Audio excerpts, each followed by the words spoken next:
नमस्कार, मैं हूं निश्चित दुबे। आप देख रहे हैं कैपिटल टीवी। पाकिस्तान को लेकर हर दिन एक ना एक ऐसी खबर आती ही है जिसमें मालूम पड़ता है कि पाक के किसी न किसी इलाके में या तो टीटीपी यानी कि तहरीके तालिबान पाकिस्तान ने हमला किया है या तो बीएलए यानी कि बलोच लिबरेशन आर्मी ने हमला किया है, और या फिर अफगानिस्तान की सेना ने फिर पाकिस्तान को कोई गहरा जख्म दिया है।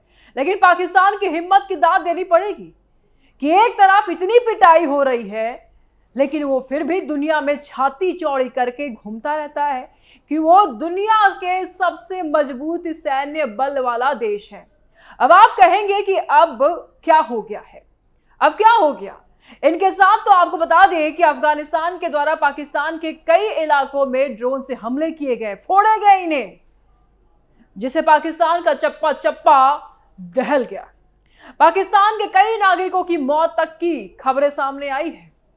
पूरी खबर पर विस्तार से चर्चा करते हैं, लेकिन उससे पहले आप हमारी स्पेशल रिपोर्ट देखिए।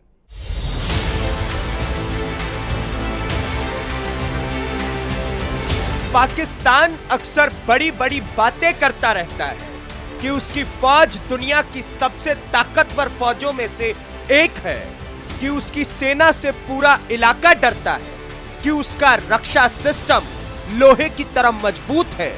लेकिन जरा हालात देखिए, एक तरफ अफगानिस्तान से ड्रोन आकर उसके एयरपोर्ट तक पहुंच जाते हैं, दूसरी तरफ तहरीके तालिबान पाकिस्तान उसके ही सैनिकों को निशाना बना देती है, और तीसरी तरफ बलोच लिबरेशन आर्मी आए दिन उसके सैन्य ठिकानों पर हमले करती रहती है। यानी हालत यह है कि पाकिस्तान की फौज को अब यह समझ नहीं आ रहा कि दुश्मन बाहर है या फिर अंदर।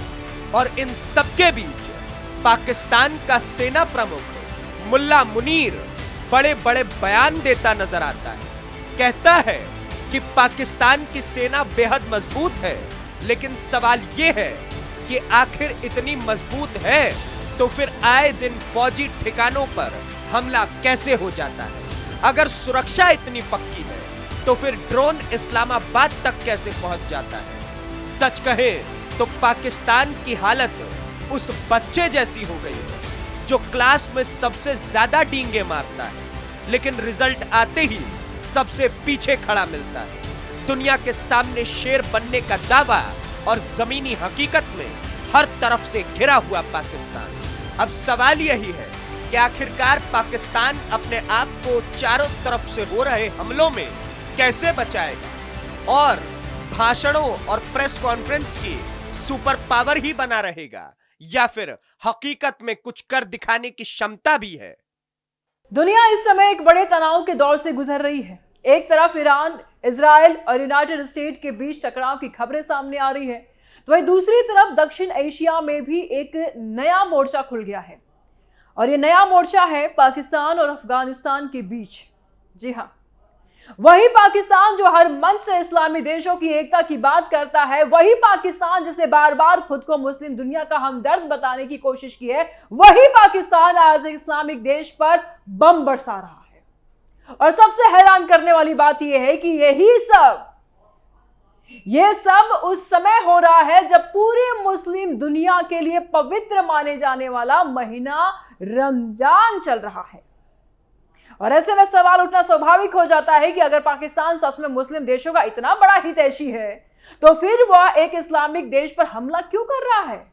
अगर उसे उमाह की इतनी चिंता है तो फिर उसके पड़ोसियों से रिश्ते इतने खराब क्यों हैं। यही वो सवाल है जिनका जवाब आज पूरी दुनिया तलाश रही है। दरअसल हाल के दिनों में पाकिस्तान ने अफगानिस्तान के कई इलाकों में हवाई हमले किए।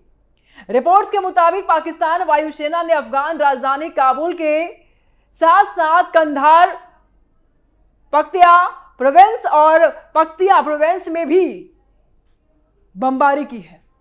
बताया गया कि इन हमलों में तालिबान के अल बद्र कॉर्प्स के ठिकानों को निशाना बनाया गया। पाकिस्तान का दावा है कि तहरीक तालिबान पाकिस्तान यानी कि टीटीपी के ठिकानों को खत्म करने के लिए यह कार्रवाई कर रहा था। लेकिन सवाल यह है कि अगर पाकिस्तान को अपने देश के आतंकियों से समस्या है तो इसका समाधान पड़ोसी देश की धरती पर बम गिराना कैसे हो सकता है। यही वजह है कि अफगानिस्तान की तरफ से भी जोरदार जवाब सामने आया। तालिबान की ओर से किए गए हमलों ने पाकिस्तान के भीतर हलचल मचा दी है। रिपोर्ट्स के मुताबिक अफगान सुरक्षा बलों ने पाकिस्तान की राजधानी इस्लामाबाद के एयरपोर्ट को निशाना बनाते हुए ड्रोन हमला किया और इस हमले के बाद एयरपोर्ट पर उड़ानों को रोकना पड़ा। पाकिस्तान वायुसेना को तुरंत अपने फाइटर जेट्स आसमान में उतारने पड़े। सिर्फ इतना ही नहीं, तालिबान ने इस्लामाबाद के फैजाबाद इलाके में स्थित हमजा मिलिट्री स्टेशन को भी निशाना बनाया। यह पाकिस्तान की सेना का एक बड़ा सैन्य ठिकाना माना जाता है। अफगान रक्षा मंत्रालय का दावा है कि इन हमलों में कई पाकिस्तानी सैनिक मारे गए हैं और कई सैन्य चौकियां तबाह हो गई हैं। और इतना ही नहीं, तालिबान ने पेशावर में भी ड्रोन हमले किए। पाकिस्तान सेना का कोहार्ड सेंट्रल कमांड और कोहार्ड ब्रिगेड कैंप भी निशाने पर है। इन घटनाओं के बाद पेशावर से लेकर रावलपिंडी तक अफरा तफरी का माहौल बन गया। अब जरा इस पूरी स्थिति को समझिए। पाकिस्तान एक ऐसा देश है जिसके लगभग हर पड़ोसी के साथ रिश्ते तनावपूर्ण हैं। भारत के साथ उसका इतिहास तो सब जानते ही हैं।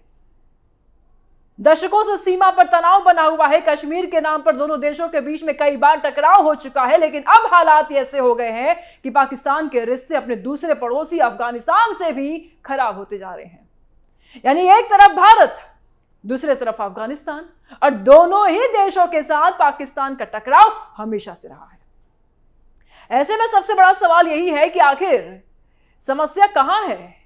क्या हर बार पड़ोसी ही गलत होते हैं या फिर कहीं ना कहीं समस्या पाकिस्तान के भीतर ही छिपी हुई है? सच्चाई यह है कि आज पाकिस्तान एक बेहद मुश्किल दौर से गुजर रहा है। देश के अंदर आर्थिक संकट गहराता जा रहा है। महंगाई इतनी बढ़ चुकी है कि आम लोगों के लिए रोजमर्रा का जीवन चलाना मुश्किल हो गया है। आटा, दाल और पेट्रोल जैसी बुनियादी चीजों की कीमतें आसमान छू रही है। बेरोजगारी बढ़ रही है और इसी बीच देश के अंदर राजनीतिक अस्थिरता भी लगातार बढ़ती जा रही है। और आज पाकिस्तान की सत्ता के शीर्ष पर बैठे दो नाम सबसे ज्यादा चर्चा में है। एक है पाकिस्तान के प्रधानमंत्री शहबाज शरीफ और दूसरे हैं पाकिस्तान के सेना प्रमुख असीम मुनीर। लेकिन सवाल वही है कि क्या पाकिस्तान की जनता इन नेताओं से खुश है? जवाब साफ है, नहीं, बिल्कुल नहीं। पिछले कुछ समय में पाकिस्तान के भीतर जिस तरह के हालात बने हैं उससे आम जनता में भारी नाराजगी दिखाई दे रही है। लोगों को लगता है कि देश की सत्ता में बैठे लोग सिर्फ अपने राजनीतिक हितों में उलझे हुए हैं, जबकि आम जनता की परेशानियों पर कोई ध्यान नहीं दे रहा। इसी नाराजगी का असर अब पाकिस्तान की सड़कों पर भी दिखाई देने लगे हैं। कई जगह पर सरकार के खिलाफ प्रदर्शन हो रहे हैं। लोग खुले तौर पर यह कहने लगे हैं कि देश की हालात लगातार खराब होती जा रही है और ऐसे समय में जब पाकिस्तान को अपने देश के भीतर की समस्याओं पर ध्यान देनी चाहिए, तब वह पड़ोसी देशों के साथ टकराव बढ़ाने में लगा हुआ है। और यही वजह है कि आज पाकिस्तान की छवि अंतर्राष्ट्रीय मंच पर भी कमजोर होती जा रही है। एक तरफ वह मुस्लिम देशों की एकता की बात करता है, लेकिन दूसरी तरफ उसी मुस्लिम दुनिया के एक देश पर बम गिरा देता है। यह विरोधाभास दुनिया के सामने साफ दिखाई दे रहा है। और यही कारण है कि जब पाकिस्तान की नीतियों पर गंभीर सवाल उठने लगे हैं, क्योंकि अगर कोई देश हर मोर्चे पर अपने पड़ोसियों से लड़ाई करता रहे तो इसका मतलब यही निकलता है कि कहीं ना कहीं उसकी नीतियों में ही समस्या है। झांके पाकिस्तान खुद के गिरेबान में। और आज पाकिस्तान के सामने सबसे बड़ी चुनौती यही है कि वह अपने पड़ोसियों के साथ रिश्तों को कैसे सुधारता है, क्योंकि युद्ध और टकराव किसी भी देश को मजबूत नहीं बनाते। मजबूत वही देश बनते हैं जो अपने आसपास शांति और स्थिरता का माहौल बनाते हैं। लेकिन पाकिस्तान की स्थिति बिल्कुल उल्टी दिखाई दे रही है। एक तरफ आर्थिक संकट, दूसरी तरफ राजनीतिक अस्थिरता और तीसरी तरफ पड़ोसी देशों के साथ लगातार बढ़ता तनाव। इन सब के बीच सबसे ज्यादा परेशान पाकिस्तान की आम जनता ही है। और शायद यही वजह है कि आज पाकिस्तान के भीतर लोग अपने ही नेताओं से सवाल पूछने लगे हैं, क्योंकि जब देश के भीतर हालात खराब हो, जब जनता परेशान हो, तो फिर बाहरी टकराव किसी समस्या का समाधान नहीं बन सकता। आज पूरी दुनिया यह देख रही है कि पाकिस्तान किस दिशा में जा रहा है और यही वजह है कि पाकिस्तान की नीतियों पर सवाल उठाना भी स्वाभाविक है। क्योंकि अगर एक देश अपने ही पड़ोसियों से लगातार टकराव करता रहे तो फिर यह सवाल उठना ही चाहिए कि आखिर गलती कहां हो रही है, समस्या कहां है, बीमारी किस अंग में है। और शायद यही सवाल आने वाले समय में पाकिस्तान की राजनीति और उसकी नीतियों के लिए सबसे बड़ा मुद्दा बन सकता है। फिलहाल स्पेशल स्टोरी में इतना ही। आगे के अपडेट के लिए देखते रहिए कैपिटल टीवी। नमस्कार।